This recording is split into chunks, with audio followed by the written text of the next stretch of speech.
Welcome to the show, everybody. Joseph Robert, the fantasy football counselor. We are talking about overrated players, NFL players in fantasy and reality. I got a list of like 8 to 10 guys here with Tom Santinello. He is back for the Fire and Ice episode. We do this every Wednesday. We missed last Wednesday, but he's back. Tom, what is going on, man? Back from vacation. You're back. I mean, every people were asking. Where's Tom Santinello? Everybody kept out. Where's Tom? Where's Tom? The other bald guy's back, but they're wondering about this bald guy. You're finally here. It was the off season, so got to get time off for the regular season, which is coming up in a month. Yeah, so we're talking today. We got a good episode. We're talking overrated NFL fantasy football players, or just players in general, Tom. I want to dive into these guys. Guys like Austin Eckler, are they the real deal? Aaron Jones, is he the real deal? Kenyon Drake, is he the real deal? We got to dive in and talk about it here. Before we get into that, guys, make sure you guys head on over to thefantasyfootballcounselor.com. Get the 16-round draft solution. This is the game changer. Scrap the draft kits, the cheat sheets.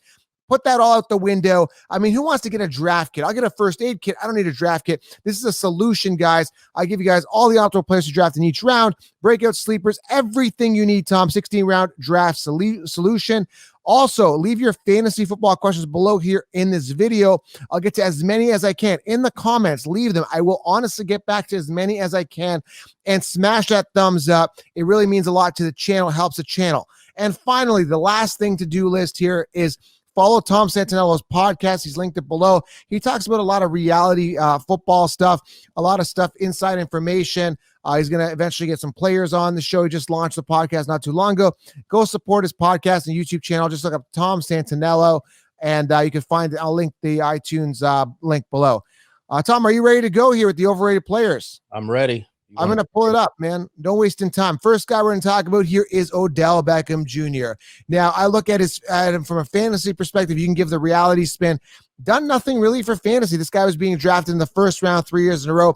Busted 3 years in a row. Years to wow us. We're not wowed. A lot of people now jumping on the train. When I said Landry was a better receiver, people thought I was crazy. Landry outperforming him last year. Landry actually finishing 12th amongst wide receivers in fantasy, had 1,174 yards, just did better, 138 targets, whereas a guy like Odell last year, 133 targets, so he had less targets and did less with them. Still had a 1,000-yard receiving season, but still not the Odell from a couple years ago. Now, we've had a bunch of people say that it's quarterback play. Eli Manning sucked, they said. They say Baker Mayfield sucks. Always an excuse for this guy. So my question to you, and again, my answer is yes, 100% overrated. But is he overrated, and why? What is your thoughts on Odell Beckham Jr.? I mean, overrated based on performance, yes, but he has the talent, so he's not overrated in that aspect. He just doesn't perform up to his maximum capabilities. His first 3 years in the league, I mean, he didn't even play full seasons, and he had 1,400 yards a season. So he's not overrated as far as what he can do. He just, the last 3 years, and he's played 6 years already. I mean, granted, his fourth year in the league, he was injured. Okay. So you take that away from him. And then the last 2 years, I guess he had about 1,000 yards. What does that do for you? Okay, his last year in New York was a mess. And then in Cleveland last year, I just think the coaching was a mess. Everything was a mess. I mean, he's definitely, like, if it was a stock, you'd buy him low. So I don't think I don't think you can buy him high right now. His stock is at an all-time low, 1,000 yards a year receiver. He's got other weapons on that offense. I think he's got the potential, but I don't think the offense is built for him here. I don't know how they're going to use him. I think he's going to be similar to what he's been doing, maybe like 1,100 yards a year. I don't think he'll go back to that 1,500 yard a year potential that he had. Right. You got to look at volume too. I mean, the thing is, it's just not enough mouths to feed. With Landry being there, a healthy Landry coming off surgery, he should be good to go. I mean, Landry's just going to eat up a lot of those targets. And then you got Kareem Hunt there for a full season, who's going to be catching the ball in the backfield. He's going to get his share of targets in the receiving game. They've got targets. I just don't see from a mathematical standpoint that he's going to be a top 5 receiver. And that's why finally he's going to come down to reality a little bit. His average draft position this year is the 3rd round, which is a lot better value. And I definitely see him coming up a little bit from last year. So it balances out. He's sitting 12th right now amongst wide receivers in standard leagues. and he's a little bit, where is he sitting right now? He's 14th in PPR. So again, people still valuing him more, the mainstream valuing him more than Landry. I think he's an overrated player. Obviously, the talent is there. There's no doubt he's good. He's just not great, and he's a marketable guy, right? He's a marketable guy, and that's what sold him, right? Well, I got 2 points for you based on what you said. One, you have to look at what the new coach Stefanski did in Minnesota. Now, in Minnesota, he had Adam Thielen, right? Last year, Thielen was hurt, but even the year before, I know he wasn't really, calling all the plays and stuff like that, but he had he had Thielen, and look at like Jarvis Landry kind of being that possession guy like Thielen was, and Stephon Diggs on the outside kind of doing Beckham might do kind of what he did. He was more successful when he didn't get the ball as much, and he had bigger plays and he had bigger stats. So right. I can see the volume going down, like you said, for Beckham. When that volume goes down, I think his big play potential and his touchdowns will go up. And he struggled with touchdowns the last 3 years. He's struggled. So he's a guy who can find the end zone because he has that big play potential. So I look for his touchdowns to go up. I look for his stats to be okay in that 1,200 yard range, but I would look for the receptions to go down a little bit from that. I don't think he's 100 receptions a year kind of guy in this offense. But the wild card, what I said number 2 is Baker Mayfield. Kirk Cousins was in the offense that Stefanski had. Baker Mayfield's not as good, but this is a make it or break it year for Baker. Otherwise, you're going to see a guy like Case Keenum come in week 6, week 7 if they're struggling, and then he's a system quarterback. This is a system offense, and you're going to have a system in place. So you just need Baker he's the wild card in that too. Right. I don't know. I've never been, he used to talk. I haven't heard from him this offseason. Maybe he's working hard. One thing about Odell, though, he works hard. You got to say that. I know, people that train him. I know people that trained with him. He works hard. And it's not that. So I think he's got a chip on his shoulder this year too. Not that always translates to success, but I think he'll have a good year. Yeah, I mean, I think he has a better year than last year. He has to, no way but up for him. But again, based on the way he's been treated in the media, being one of the best receivers, that's a little overrated. This is the year to prove it. It's do or die, make or break, and I think he steps up a little bit. I'm just not overly excited. All right, let's move on here. Another guy that I think is beyond overrated. A guy that was backup to Melvin Gordon for years. I don't know exactly how many years. I got to go back and look. But he was a backup, and that's just the bottom line. Now, he had a good year last year. Everybody's valuing him so high in drafts. He is top 10, sitting at number 10 right now amongst running backs in PPR in fantasy. A guy that I had commented and said he was overrated. He said, why? I said, well, listen, you're not a full workhorse running back. You only had last year, I believe you only had like 132 attempts. Is that enough for me to make him a full viable workhorse running back? No, he's not going to get those rushing attempts. 132 attempts, 557 yards, and 3 touchdowns on the ground. Now you could say, well, yeah, Joey made up with that with the 92 receptions and just under 1,000 yards receiving with 8 receiving touchdowns. But he got the ball thrown a lot to him, 108 times. Is that going to continue now with a quarterback change? I don't know. Is Tyrod going to throw the ball as much as Rivers did? Listen, I'm going to say no. And even at Tyrod, I can see him checking down. I don't know how long Tyrod's going to hold on to that job. Number 1. Number 2, I think Austin Eckler is a great third down running back. Great. Can he be a full-time running back in this NFL? Listen, you and I can guess at it, but we don't know. He's got all the numbers. I hate how people get caught up on I think it's super important to have like average yards per carry and all that other stuff, but there's a difference when you're taking on the full workload. And I'm not saying he can't do it. I'm just saying he needs to prove it. That's all. And I think he's great at what he did last year. He's great. I don't know if he can translate. And the Chargers offense doesn't look like it's going to be really, really good. So whether it's him or Melvin Gordon or whoever was that running back is going to have more trouble in that offense because they have a great defense, so maybe not, but they're probably going to be down a lot. They're not going to run the ball as much just because they're going to be behind in the fourth quarter trying to play catch up is my opinion. So I don't know. I think opportunity knocks for him and it's up to him to show it. But if I'm not going to draft him as a full, fantasy 1 running back just because of the situation he's in. Right. I don't trust it. It's a different offense, right? Different situation too. Bad team. Tyrod Taylor, who God knows how long he'll last. Then you got a rookie quarterback. I just don't see the situation being the best in Charger land. Right. Yeah, neither do I. So I think he's overrated. Again, a lot of people drafting him as an RB1 in the second round. They're going wide receiver. They're going Eckler as their one. I'm not sold. Again, years to why I'm not wowed. Again, they had a good season last year. I think that was his Cinderella year. I think he's one of those guys, one hit wonder. Now he has been training hard. You watch his videos, he's doing one arm push-ups in the videos. He's looking jacked in the videos. He's flexing. You can see the veins popping out, the sick.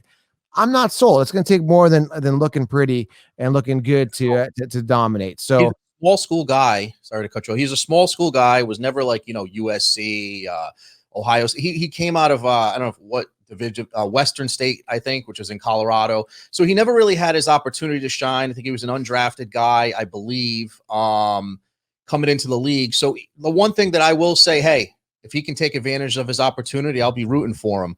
I wish it was a little better situation, but he had a really good college career down there. So this is his opportunity. And I don't know if I would take him as high as he's going. You're right. I agree with you on that. well, I look for Joshua Kelly to get some volume as a sleeper too, because Melvin Gordon's gone. There's a void there. With Melvin Gordon being gone, there is a void. Now, Melvin Gordon had 162 attempts last year, 612 rushing yards, and 8 touchdowns. They're going to need somebody to pound that ball in, and it might be Joshua Kelly. So it clearly shows based on last year that Eckler's not the goal line guy. So you're going to be losing a lot of touchdowns. So be careful if you invest in Austin Eckler. I think he's overrated. We're going to find out this season if he's the real deal. I'm going with overrated. All right, next guy here, and I'm going to get a lot of kickback on this one, a lot of backlash. Dalvin Cook is beyond overrated. He is a system quarterback, a system running back quarterback. He is a system running back. Okay, this is a guy that's only thriving predicated on the fact that he's in a good situation with the Vikings. And you can say, well, that's good enough, Joe. That's good. Yeah, but if you put him on another team, he won't. Similar to Le'Veon Bell, he did well on the Steelers. Another overrated guy. We won't talk about him today. I've talked about him enough. You really like Le'Veon Bell. I think he's overrated. He did really well with the Steelers. As soon as he went to the Jets, boom, reality hit, and he wasn't a top guy anymore. He's not. He's downgraded. Dalvin Cook, same guy where you saw Madison produce similar numbers.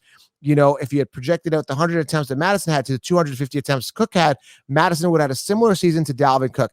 Dalvin Cook sucks, in my opinion. He's overrated. He's brittle, hasn't finished a season. He is beyond overrated, and people love him. He's a top 5 fantasy running back. I know you like him. What are your thoughts? Am I making sense? Put him on the Miami Dolphins. I like him, yes. Would I give him money to play for my team? No. Why would you how good are you if you can't stay healthy? Right. If you don't play the game of football, what good are you? It doesn't matter if you can't stay healthy. He needs to prove he can stay healthy for 16 games. I still would not pay him because I need to see 2 or 3 seasons of that, and it depends. You got to look at what the injuries are and stuff like that. But excuse me, I really think he fits this offense great. Kubiak's going to run the show there. I mean, I think he fits the offense, the zone running scheme. He's going to succeed in this offense no matter what. Can he succeed in other offenses? Yes, he can. Is he a great running back on this team? Yes. Is he at least a good running back on other teams? Of course he is. However, the concern is staying healthy. He's played 4 games, 11 games, 14 games. Okay. And he's worn down at the end of the season last year when it really mattered. And I think he's a really great running back on this team. So when healthy, yes, he's not overrated. He's a great running back. But what good are you if you're on the on the IR or the disabled list or whatever list they call it these days in every sport? That's the key. I'm sorry. Yeah. That's the key. It is. Okay, he is above par. I'll give him that. He is a good running back. He's dynamic. He's quick. But yeah, if durability breaks, hey man, I could be the best. I could be Superman. But every time if I step on that field and the field's made of kryptonite, the grass is green, made of kryptonite, and I can't play, it doesn't matter if I'm Superman. Too much of a gamble here. Too much of a gamble. Yeah, I don't like it. So yeah, I think it's overrated to me.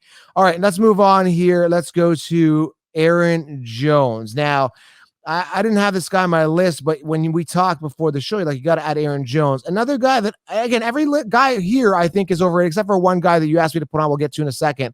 But Aaron Jones, I think he's good. I think the talent is there. I think he's a good heart. I've met him personally. Super nice guy, but nice guys don't nice guys don't get you fantasy points. But again, and the similar guy who durability has been an issue in the past. He finished 1 out of the 3 seasons he's played, 12 games in 2017, 12 in 2018. Finally had a full season. We're at a pinnacle 16 touchdowns. I don't see him getting anywhere near that. They brought in A.J. Dillon for a reason. I guess, what is it, a contract year for Aaron Jones? So yes, he's got to perform, but I think Dillon is going to be integrated, especially near the goal line. Not so much early on, but I think they're going to start putting him in a little bit more. I think he's the future and the face franchise running back for the Packers. He runs a 4.5. What is he, 245 pounds? I really like Dillon. I mean, he looks really dynamic on tip. He throws people around like they're rag dolls. I don't know if he's going to do that in the NFL. It's going to be interesting to see. But either way, I think Aaron Jones is a little overrated, and people are drafting him a little bit similar to thinking he's going to perform like last year. He has dropped. He's sitting 12th right now, Tom, amongst running backs. So people are kind of saying, okay, well, yeah, we see a bit of a decline, but still a second rounder. Is late first, I'd say up to mid second round pick in a 12-person league. Is he worth it? I'm going to say no, but I will be drafting Dillon later on. Curious to hear your thoughts on Aaron Jones. There's a couple different ways to look at this. Number one, they had a new coach last year in Matt LaFleur, who came from Tennessee as the OC, and he was big into the running the football. He's obviously transitioning out of Aaron Rodgers eventually here. Aaron Rodgers and the Packers and Mike McCarthy as the coach were historically in the bottom of the NFL in rushing attempts when, during that time frame when those two were together. Now, it's not that he didn't really get much opportunity, but he, like I said, I hate to say this, like with Eckler, he averaged 5.5 yards a carry his first couple years in the league, 81 attempts, 133 attempts. Last year, he got 236 attempts, 1,084 yards. People are getting caught up on the touchdown. I don't think he can beat these numbers too much because they did bring in A.J. Dillon. And if they run the ball more, it's going to be A.J. Dillon taking on more rushing attempts. The touchdowns with 16, A.J. Dillon is a bigger guy. I think he's going to take some of those touchdowns, overrated for sure. Based on that, you're right. He's a great person, great character, he's great. I just think that is what his potential is in this offense, and with less touchdowns this year. I don't think he's going to get better. I don't think he's going to even be given the chance to get more attempts this year, unless there's an injury or something that happens. They still have Aaron Rodgers. Aaron Rodgers is still going to throw the ball more. I think he's going to try to throw the ball more. Aaron Rodgers has something to prove. He doesn't have it. He's not going to be able to prove it by handing the ball off more than 236 times to Aaron Jones. Okay. Right. Aaron Rodgers, I think he knows this is probably his last year in Green Bay, and he's going to try to put on a show. I agree. Signs and the moving pieces point. A.J. Dillon taking some of the thunder. Listen, he's not going to have 16 rushing touchdowns this year, or lunches on me. Dinner's on me. Yeah. It's just not going to happen. But he's a good player. He's a good player, and that's what he is. 230 yards, attempts, 1,000 yards, probably maybe 8 touchdowns, and that's it. He's a good player, but he's not rated. He's not going to shouldn't go as high as he's been going. Good player, overrated for fantasy. Those are the points. Really good points. We hit on. I agree completely. All right, let's move on from him. This guy. Let's dive into this. I got to talk about Kenyon Drake. I'm going to have my input, and some people say it's a little biased because I'm a big David Johnson fan.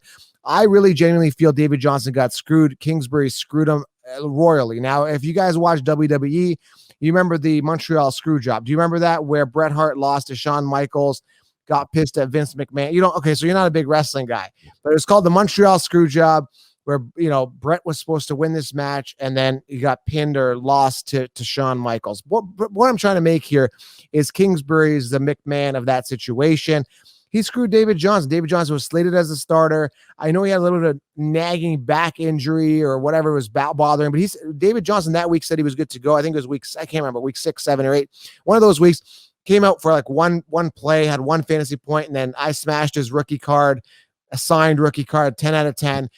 David Johnson blocked me. There was a lot of drama surrounding this, Tom. Either way, I'm trying to say here is that, Kingsbury wanted his guy in there, which was Drake, a guy that he somehow believes in. But when I look at Kenyon Drake as a player, understand he was on Miami, and we've seen players like Tannehill who were on Miami who kind of sucked, do pretty poorly. But this guy did nothing in Miami. In 2016, did nothing. 2017 did nothing. 2018 did nothing. Literally, I added up his touchdowns in those 3 years. He had 9 touchdowns in 3 years, okay? So if you look at Derrick Henry's numbers last year, Derrick Henry in 1 year smashed what Kenyon Drake did in 3 years. And again, it goes back to he was on Miami, blah, blah, blah.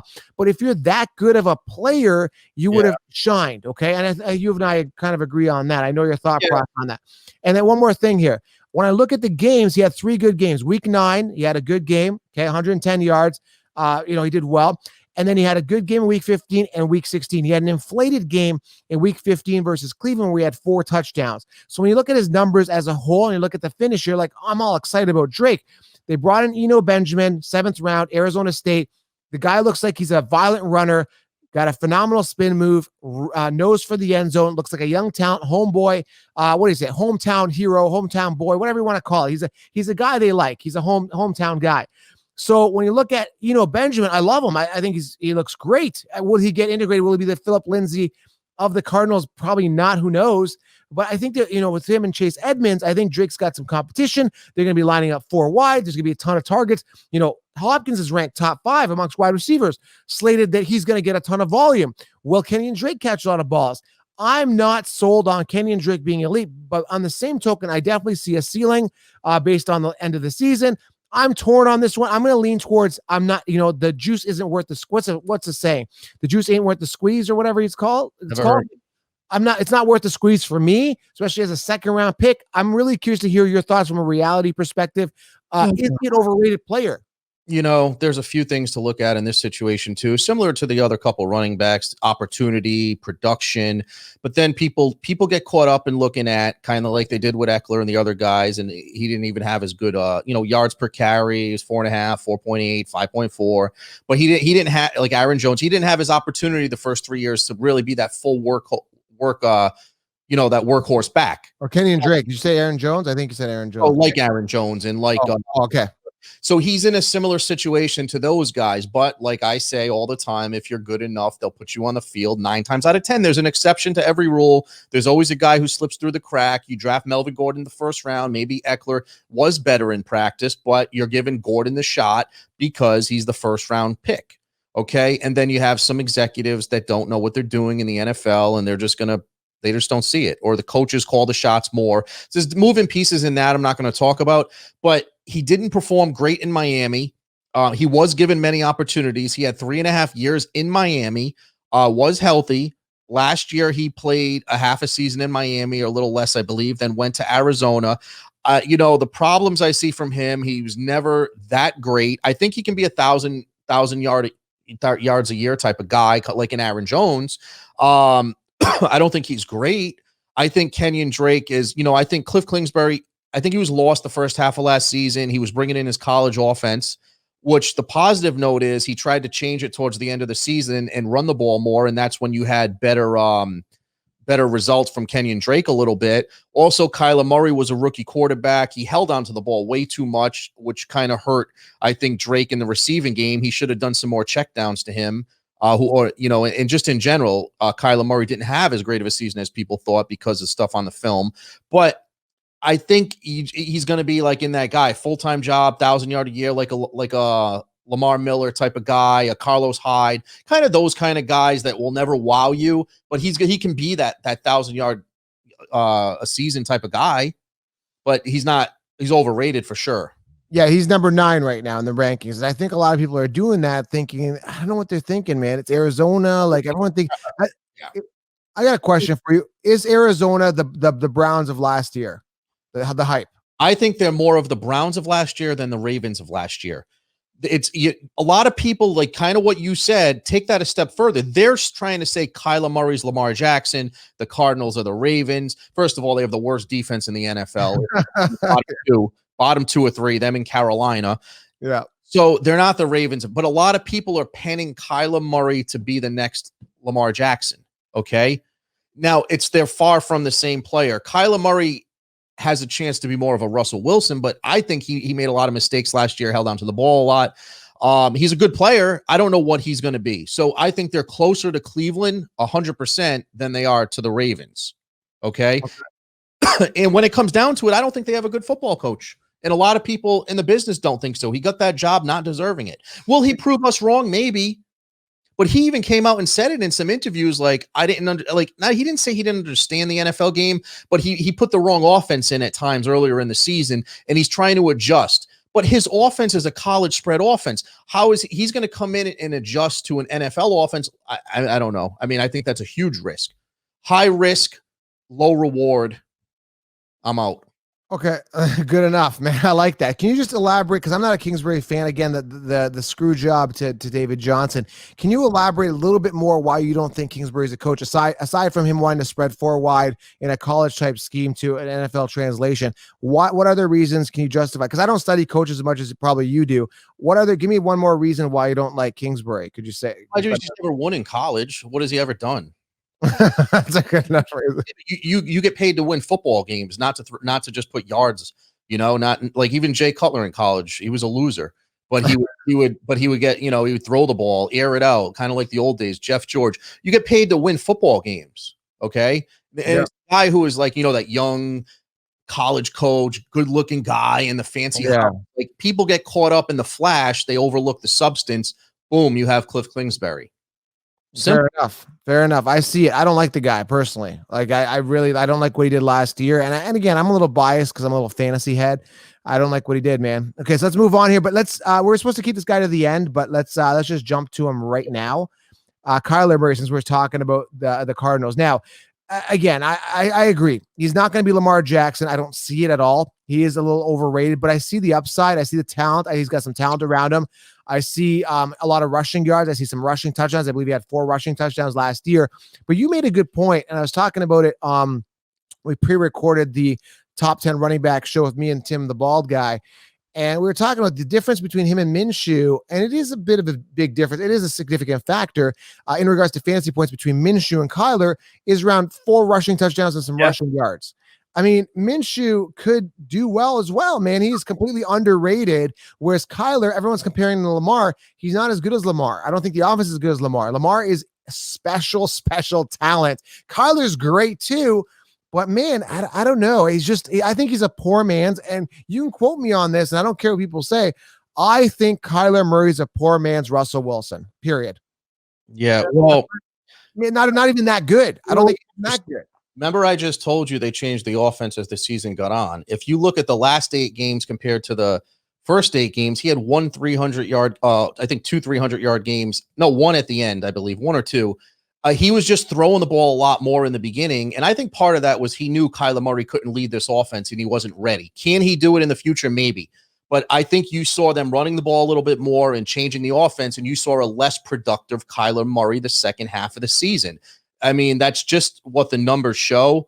If you take away week 17, I don't know, that really doesn't count. People don't care about week 17 with these teams. He had passing yards of what? 118, 194, 163, 150, 104. I mean, come on. There's some games where he bombed, and he took attempts in those games. In most of those games, it wasn't like he was throwing the ball 10 times like Tannehill, handing it off 30 times, 40, 50, 60 times. So this is a guy who I don't think was, he was thrown in as a rookie, as a starter. So cut him some slack on that. Right. You're right. Overrated. He needs to jump up. Quarterbacks make a jump up in years 2 or 3 usually, right? But I think the important year is year 3. You see a lot of guys do really well in year 1, like Trubisky did good. Then he bombed. Then he went worse. Then he bombed. Even guys like Lamar Jackson, this is his important year 3. Josh Allen, year 3. Baker Mayfield, year 3. But you can have a guy do well in year 2. RG3 did well in year 1. And, I know he got hurt and came back. So you see a lot of years 2 and 3 are the biggest years. And I think both of those years for quarterbacks. If you have a really good year 3, you start to understand it then. But if you don't by year 3, it's really hard to be that guy. So right. I think this is an important year for him to take a step up, but him improving on what he did last year, he's overrated to go in that top 5 for sure. Yeah. I don't see that big. Yeah, I don't see that. I don't see that big of a jump either. So yeah, a lot of people drafted him 5th round ADP for Kyler. Give me Russell Wilson a round later. That's what people get caught up on the hype, the 1st round picks, the number 1 overall pick. Throw that all out the window because that doesn't matter anymore. But people get caught up on the top 5 picks, the top overall picks. Gardner Minshew was a 6th round pick in the NFL draft. Okay, Tom Brady, that doesn't matter anymore. People get caught up on that all the time. The Sammy Watkins, the stars in college, they get caught up in that. And that's something you can't look at. You got to take your heart out of it when it comes to fantasy and think with your mind or even reality. And it goes back to Odell Beckham. They caught up in the flash, the popular player. I got to draft him. It's Odell Beckham. It's a big name. I got to draft him. And that's the mistake a lot of people make in fantasy in general. They draft the name, don't always go for the name. And that's why everybody hated Henry. He was on the Tennessee Titans. What kind of their market isn't big, right? Why would I focus on the Tennessee Titans and Henry? And it's a popularity contest, and that's what the mainstream do. And it's a popular opinion. That's why that's why I'm crushing it. That's why the 16-round draft solution, people are understanding that this is the way it's got to be. I'm changing the game because you got to think outside the box. You cannot win. You cannot dominate with thinking with the mainstream. All right, so let's focus on the next guy here. I didn't really want to put this guy in here. Alvin Kamara is the guy I'm talking about, but you seem to feel that Alvin Kamara is overrated. Can you explain why? Because I'm shocked on this one, and I think he's a great player. I think he's great talent. He's always part of a committee. Contract year coming up. Always producing, you're looking at 80 reception type of year out of him. You're looking at 800 yards. You're looking at 6 touchdowns on the ground as a floor, and he's always part of a committee. Great talent, dynamic playmaker. Durability's always kind of been there. He's always been kind of healthy, knock on wood. What is your issue with Alvin Kamara?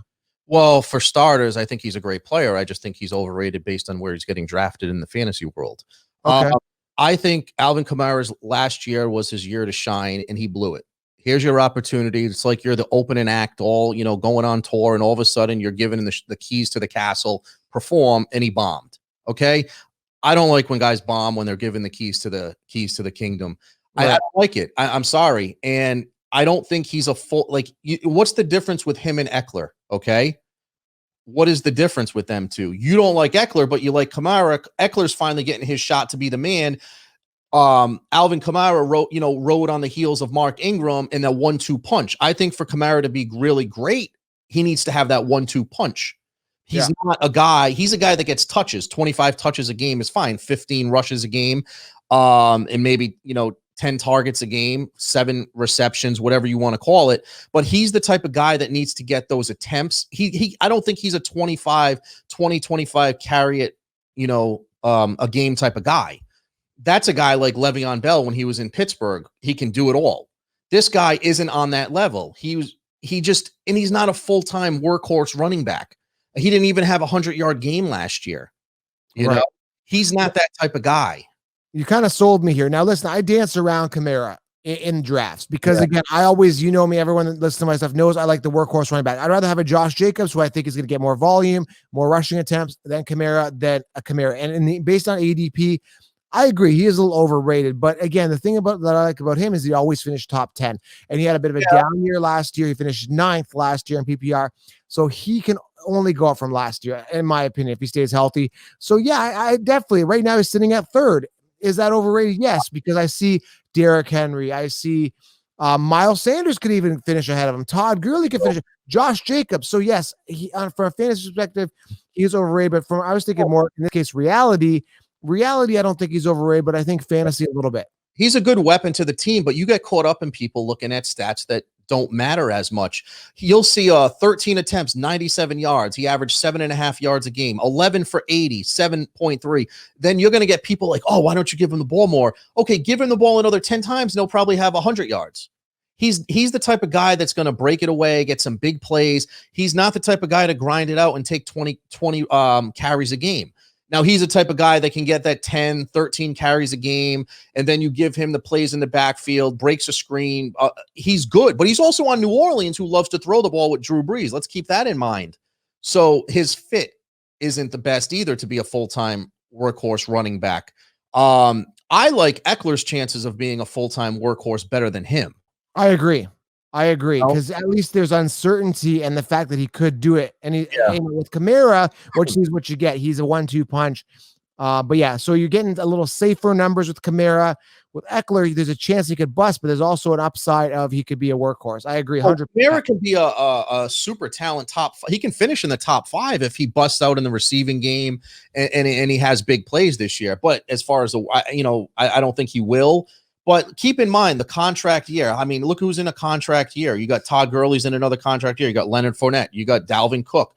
I think you have Joe Mixon. You got this guy too, Kamara. I mean, you got other guys. This is the best running back free agency class in years coming up. Aaron Jones. With all contract years, guys tend to perform better and somehow stay healthy or play through injuries. Yep. Interesting. So yeah, Khmer, I think a little bit overrated based on ADP. All right, let's move on here. Let's talk. We got two more guys here for you. Next guy is Juju Smith. Now, again, good year, top 10 finisher in fantasy in 2018 when Big Ben threw more attempts and yards than anyone else. He had Antonio Brown obviously drawing a lot of the attention. Antonio Brown goes away, so does Big Ben. Juju flops significantly. I mean, it was a major bust season. He had Mason Rudolph. He had all these Hodges, all these people throwing on the ball that just aren't Big Ben. They can't thread the needle the same way. This year, they've got some good weapons at wide receiver. I think Claypool steps up. I think Deontay Johnson could technically be the wide receiver one there. I think Juju's overrated. I think he was a product of obviously Antonio Brown being there. I don't see him as a true wide receiver one. And again, I shouldn't be looking at this, but I am a little judgmental in regards to how they act off field. The guy's out there playing Fortnite. He's partying. He's dancing. And it's okay to have a good time off field, Tom, I think. But I like the focus guys. I like the Julio Joneses of the world, the guys that aren't the flashy guys. This guy's trying to build his YouTube channel, and I'm all about entrepreneurship and building a side hustle and building your brand so that when football ends, you've got an empire. But I just think that he's focused on Fortnite more than he's focused on being the wide receiver one. I could be wrong, and I know he trains hard. You see some training videos, but I personally think he's overrated in fantasy and reality. Well, I'm curious to hear your thoughts. Listen, I think, I agree with you on some of those points, especially the focus. I do think he's focused. I think it was a little immature earlier in his career, and that hurt him. They didn't take him serious enough as a true professional, even though he is a professional. Listen, he's not, I don't see he's the type of kid to go get arrested and cause any bad publicity, but I do think he was very immature coming into the league. He was like a kid having fun. He was 19, 20 years old, something like that. And I see that. He came on the scene, had a great year, about 900 yards. He had a couple big plays. He had that 197-yard play. I think it was against the Lions. I'm not sure. But that's when he ended up starting about 7 or 8 games that year. His second year into the league, he busted out with 1,400 yards. But you're right, he was opposite Antonio. Antonio takes 2 or 3 defenders at all times. Right. He was not a number 1 receiver in the NFL. He's just not. He can't, he's too slow to release off the line against he can't handle double coverage. And that's the problem. And that's the difference. You put him opposite a 1 and you got yourself a star. You got yourself a 1 on the other side, even a guy that's a decoy. You put him opposite a Julio Jones who can beat double coverage. Even Antonio beat double coverage, but he can excel against one-on-one coverage. But when you got him in double coverage and being the star, now I think he can have a good year depending on what the young guys from the Steelers, how they perform. You got your guys, Washington Jones, all those guys. Deontay Johnson is the guy I really like. And you got your tight end. So I think he can still be successful if they spread the field, but I don't think he's going to have another 1,400 yards a year. I think 900 to 1,100 is kind of his sweet spot because he still will be Ben's go-to guy in the clutch because they have the rapport. But I don't think he can lean heavy on him anymore. But he's got Eric Ebron, Vance McDonald. He's got weapons all around him. And that's what Ben has to do to make Juju successful. But how good will these weapons be? Even if these weapons are okay and good, he's not going to get the volume that he had because he can't handle it. Yeah, 1,426 yards in 2018. But I remember that season specifically. He had a couple major breakout runs where I think one was they're at their own 5-yard line or something like that. Big Ben threw him. He had the open field, and he's a fast runner and took it all the way home. I think it was like week 8 versus Miami or something like that. But man, it was just like he has these huge runs that inflated his numbers and yardage last year. And I think it just came down to that, man. I think he's overrated, period. I'm not sold. He's definitely overrated. He had a really bad season last year. They were on their third string quarterback, their second string, their fourth string, whatever strings they have over there. And it's kind of odd because the Steelers used to always have a veteran come in there. They had Gradkowski there for years, Charlie Batch, Mike Vick. They always and then Landry Jones, they gave him a little shot, but they always like the veterans to come in. But last year they went with, Mason Rudolph. They got rid of Dobbs, who would have been better, but they got rid of Rudolph. I'm sorry, they had Rudolph, then they had what's his name? The Hodges come in. he was a fighter. He's a winner, but he doesn't have the talent to be a starting quarterback in the NFL. It seems like he maybe can be a backup, but he's got the grit, but he just wasn't enough. Last year was a mess on the offense, and they had a great defense. But I agree with you. I think he's overrated for what people think of him. All right, let's move on here. That's why I like, and by the way, in fantasy, he's overrated this year. He is still sitting number 9 right now amongst the rankings, which is insane. I mean, people are sleeping on Deontay. I think Deontay is going to be the guy there. And I got Claypool, and I'm stacking Claypool and Deontay in my leagues. All right, last guy here. We're going to do a quarterback, a guy that I personally don't like in regards to just don't like him for fantasy. Now, in reality, in a person, maybe he's a nice guy. I don't really care. I care about fantasy protection. Currently sitting right now 9th amongst quarterback rankings. Another guy that just can't stay healthy, man. And last year I ripped into him. I said he was overrated. He got that $128 million deal whenever that was, a year and a half ago, 2 years ago, whenever it was. And then he fell apart near the playoffs. Right when they need him the most, he fell apart. And you had Nick Foles cover the Super Bowl for him. I mean, this is not a guy I trust. And he got paid, I think, prematurely. This is another year where it's like, are you the real deal? This is your year. If you can stay on the field the entire year, lead us to the playoffs, and actually play a playoff game, I'm going to say yes. Okay, yes, you're worth the money. But if not, man, like, who the hell are you, and why are you getting paid so much? What are your thoughts on Wentz?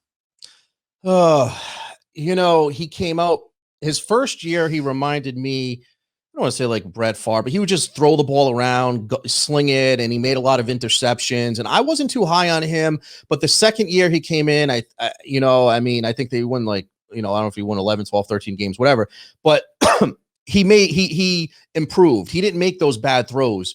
He played really, really, really good that second year when they won the Super Bowl, even though he didn't play in the playoffs. He was unbelievable. Right. But since then, he looks more like a good quarterback, not a great quarterback. Okay. And I think that's part of the problem. He hasn't really looked as the type of guy that's he can put some numbers up and be a really good quarterback.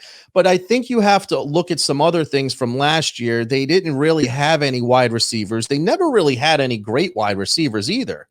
They throw the ball they have 2 tight end sets more than anybody and throw the ball to the tight ends more than any other team in the NFL. Right. Okay? He hasn't had the receivers. Now, Tom Brady didn't have a lot of receivers throughout the years either, and he still made the most of it, and obviously a much better player. Wentz has battled injury not last year, the year before that. So it's a tough call because I know he has the potential. I want to see what he did in 2017. He played 13 games, had 33 touchdowns, 7 interceptions. And his numbers, the turnovers were down last year. He only had 7 interceptions with 27 touchdowns, but was that more filling the box score rather than performing and winning? They were in the playoffs, right? Last year, they beat out the Cowboys, but they don't feel like they get over that hump. I don't think Wentz is the problem as far as reality besides fantasy. I think he just is missing talent around him in order to succeed. The running back game, I think, is going to be better with Sanders this year. I'm going to buy into him improving on winning last year, but the Cowboys are going to be tough in that division, but I'm not so sure he can. 27 touchdowns, 7 interceptions is a really good season, right? If you look at the numbers. So it's kind of hard to tell based on that. Isn't that a good season, though? It is, but you want him to finish the season. You want him to be there when it matters. And I could be having a good session with a guy could be having a good session with his girlfriend or wife, for example. But if he can't finish at the end, what was the point of all that? I mean, seriously, it's so anticlimactic. And that's, he was really bad in the middle of the season, week 7, 8, 9, 10, 11, 12. He was horrible. He had 1 touchdown a game, didn't really turn the ball over, but he just didn't really play well. And I think that's where you kind of see him disappear, right? Kind of being from good to great is kind of where the gap is, right? He's been good, but hasn't been great. Is that what you're saying? Yeah, but again, durability similar to Dalvin Cook. I need to finish. I need to finish. Well, and that's it. In that realm, though, he played 16 games his first year. 13, he tore his ACL, and I think you're right. He was hurt that third year. That's the second year he tore his ACL. The third year he got hurt. Last year he finished. So he's kind of different than the other quarterbacks because that year 2, like I said, it was huge. But year 3, he came back from that injury. I think this is really an important year for him. Yes. Yes, make or break. And typically players take a step up in the make or break seasons. Is he going to end up like a Matt Ryan, a Matt Stafford, that guy that puts some numbers up but never really wins it anymore? Yeah. He's going to be. I think he's got more upside than them if he stays healthy. If he stays healthy, I see a higher ceiling for him. But big year for him. A big year for him because the Cowboys improved. Cowboys have a new coach. I'm not worried about the Giants. I'm not worried about the Redskins. Alex Smith, is he getting that job? I told you this before that he would win that job. The football team. Oh yeah, well, sorry. We're so used to calling them that, right? I make that mistake too. I still call the Chargers San Diego. Yeah. So that's it, man. I mean, Carson Wentz overrated until he proves otherwise. And that wraps it up, man. Guy, more guy that you wanted to go over. No, I think that's it. Who else? Mixon. You had Mixon on the list. Oh, Mixon. I had him washed out. I didn't have him here. But yeah, I think he's overrated, man. I mean, I'm not going to spend too much time on him. He's a top 10 running back in fantasy in regards to ADP consensus rankings. But what has he done? His pinnacle year was 8 touchdowns. Henry doubled that in one season. I mean, you're talking a top 10 running back. And, Mixon is overrated. I think we're 7 to 12 in that range. I think he can sneak into the top 10 for sure, but I don't think. Listen, they got Joe Burrow. I just don't know how much rookie pains Burrow's going to have. AJ Green's back this year, but he's not a 1,000-yard a year guy. He gets 1,100, high 1,100s. Yeah, it's an important year for him. Contract year again. He wants to get paid. I don't think they re-signed him yet. Bengals are cheap, but they did spend money in free agency this year, especially on defense. So I would keep an eye on him. I would draft him. Maybe in that. I don't know. Top 10 is. I think what you're getting out of him though. And I don't think he's going to, I think he's reached his ceiling, right? Yeah. I think he's that 1,100-yard a year guy, 5 to 10 touchdowns, probably towards 7 or 8. But I think you can count on him to do that. Yeah. He's just boring to me. I'm not sold. Yeah. As long as he stays healthy, not a receiver. Not a Mixon fan, man. Not a Mixon fan. So yeah, that's it, man. Get the 16-round draft solution at thefantasyfootballaccounts.com. Follow the Tom Santinello podcast on iTunes, and he's got a YouTube channel. More content coming your way. He's going to start producing more. And we got to do more shows, I think, Tom. I think the Fire and Ice Wednesday is great. We're going to be having a preview show. We're going to be doing a lot more here for you guys. Leave your fantasy questions below. Smash thumbs up. Those are your action items. 16-round draft solution. Thumbs up. Fantasy questions. We leave you with homework, Tom. We don't just leave people to just go off and do whatever they want to do. They got a little homework action items here. So, yeah. All right. There you go, guys. Tom will be back next Wednesday, and we are getting close to that season, Tom. We are almost there, man. Almost there. Yeah, we'll do a couple more shows during training camp, maybe Saturday or the other Saturdays or whatever. Just some, preseason, no preseason games. So not as much to talk about, but we just have to follow the news. There's going to be a lot of guys getting cut. They cut the rosters down to 80 already. They just opened up the workouts. You're going to see tryouts more, but you're going to see there's the opt-out list as finals, or like 60 players or something. So you're going to see a lot of stuff that we've never seen before. So, if I give advice, have a list after the draft of some fantasy guys to plug in immediately, because you're going to have guys on that list 2-3 week COVID IR. It's going to be crazy. All right. Thanks, Tom, for being here, guys. We appreciate you being here. And make sure this year, do the opt-out and everything that's happened this season. Make sure you cover yourself, add more depth and roster spots on your roster, have more depth to cover the IRs for the opt-outs, and maybe potential people catching stuff that they shouldn't be catching and taking a week or two off. Thanks for being here, Tom. We appreciate you. We are out.